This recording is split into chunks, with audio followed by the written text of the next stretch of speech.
En el marco de las formaciones CAS dadas en género y desarrollo para África y América Latina que implementa el IHID, hemos desarrollado una colección de 6 videos para facilitar la implementación de la malla de género, que es una herramienta realmente poderosa para la transformación social y la implementación del enfoque de género en los proyectos y programas de desarrollo.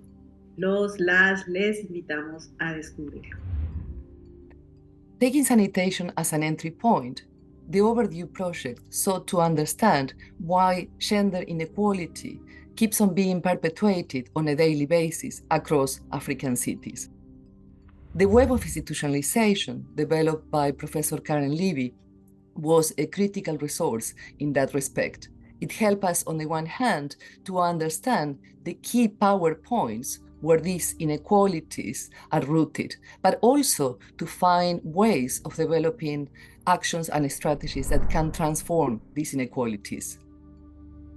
We are now really thrilled to see that the experiences of 4 of the 7 cities that took part in the project are being used to show how the web of institutionalization works. This is how it works in terms of diagnosis, but also as a critical feminist tool for action and research.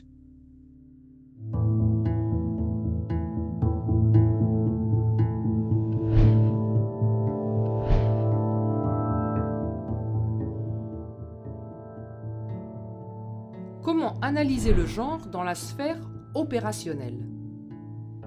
La sphère opérationnelle s'intéresse à comment le genre est concrétisé dans la pratique des projets à travers 4 éléments. Les méthodologies, le développement des théories, la recherche et la mise en œuvre. Prenons l'exemple du projet de réhabilitation des toilettes du marché de Nyawera à Bukavu, en République démocratique du Congo. Quel était le but du projet ? Nous sommes partis du fait que les femmes ne fréquentaient pas les toilettes du marché de Nyawera. Donc, nous avons pris la décision de réhabiliter le marché des toilettes en tenant compte des besoins spécifiques de ces femmes.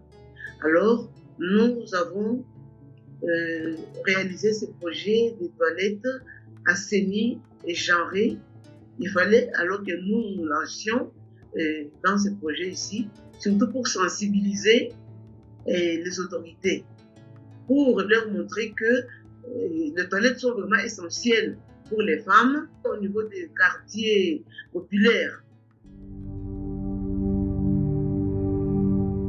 Pour la recherche, on s'intéresse à la production de données sur le genre à travers les recherches thématiques, mais aussi celles dédiées au genre. À la pertinence de la recherche pour éclairer l'expérience des femmes et des hommes. Au rapport entre la recherche, les projets et les théories du développement liées au genre.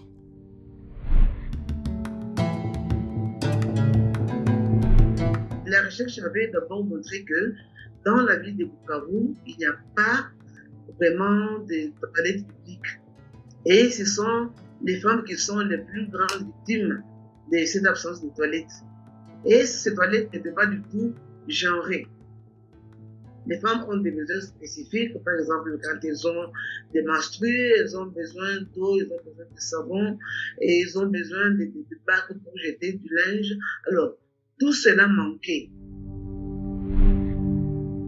Dans l'élément méthodologie, on analyse si les outils et les processus intègrent le genre, que ce soit les méthodologies de formation, de recherche ou de mise en œuvre.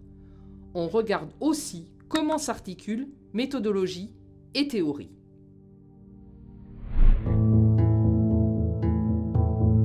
D'abord, nous avons commencé nous-mêmes par échanger, partager les connaissances, disons les produits de recherche.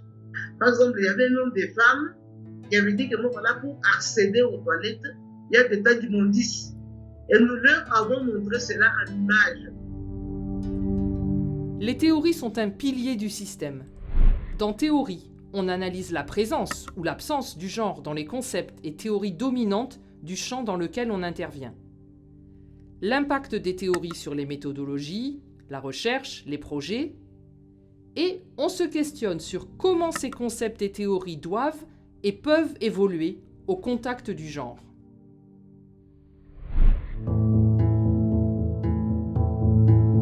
La plupart du temps, quand on parle même d'assainissement, c'est vraiment sur le plan purement technique.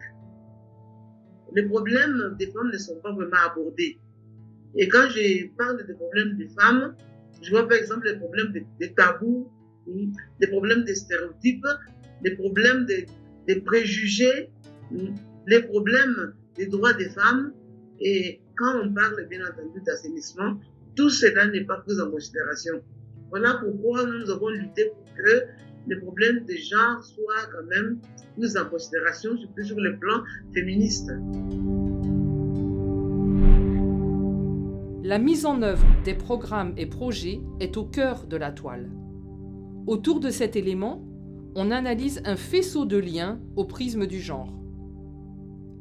La pertinence des actions par rapport aux réalités genrées des femmes et des hommes, l'articulation avec les structures représentatives, la cohérence avec les politiques, le rôle des équipes, l'efficacité des méthodologies, l'impact des recherches et la durabilité des théories. Nous avons organisé des séminaires et des ateliers. Et dans ces séminaires, nous avons invité les autorités municipales et nous avons invité des membres du CEFSEM dans un premier temps parce que nous avons organisé un autre atelier, et bien sûr pour les vendeurs et les vendeuses du marché. Et dans ces ateliers, nous avons fait des plaidoyers pour montrer justement aux autorités qu'ils ne devaient pas en fait culpabiliser les femmes. Ce ne sont pas les femmes en fait qui sont à la base de la salubrité de la ville. Et nous avons sensibilisé ces autorités d'abord pour qu'il y ait, disons, des toilettes publiques à travers la ville et que les femmes soient, par exemple, intégrées dans des comités de suivi, des comités de gestion pour qu'elles puissent parler en fait de leurs préoccupations, de leurs problèmes, de leurs recommandations et qu'ils fassent en fait des études pour se rendre compte du fait que les femmes sont victimes en amont comme en aval du manque de toilettes dans la ville. Pour faire notre plaidoyer, nous avons profité de la journée mondiale des toilettes du 19 novembre. Nous avons d'abord organisé une caravane motorisée. Alors, cette caravane-là, nous avons fait appel à plus d'une dizaine de taxis. Nous avons fixé des banderoles sur ces taxis-là avec des slogans. Alors, ces slogans-là invitaient les autorités à construire des toilettes à travers la ville, des toilettes genrées, des toilettes qui prendraient en compte les besoins spécifiques des femmes.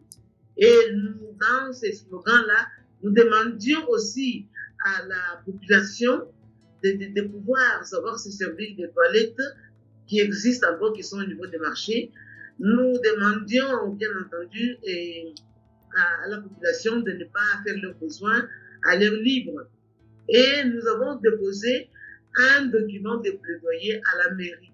Ces toilettes réhabilitées ont des portes réservées aux femmes et des portes réservées aux hommes, ce qui n'était pas le cas avant la réhabilitation. Et dans les toilettes réservées aux femmes, nous avons mis même des porte-manteaux pour que les femmes puissent y accrocher leurs sacs. Nous avons mis des poubelles, des bacs, pour que quand les femmes sont, par exemple, dans leur période de menstrues, elles peuvent s'échanger là-bas. Et nous avons mis même des miroirs. Nous avons mis aussi la douche. Et ces toilettes sont genrées aussi même dans le maintien, dans le nettoyage, etc. Depuis qu'on a réhabilité et inauguré ces toilettes du marché de Nyawera, beaucoup de choses ont changé.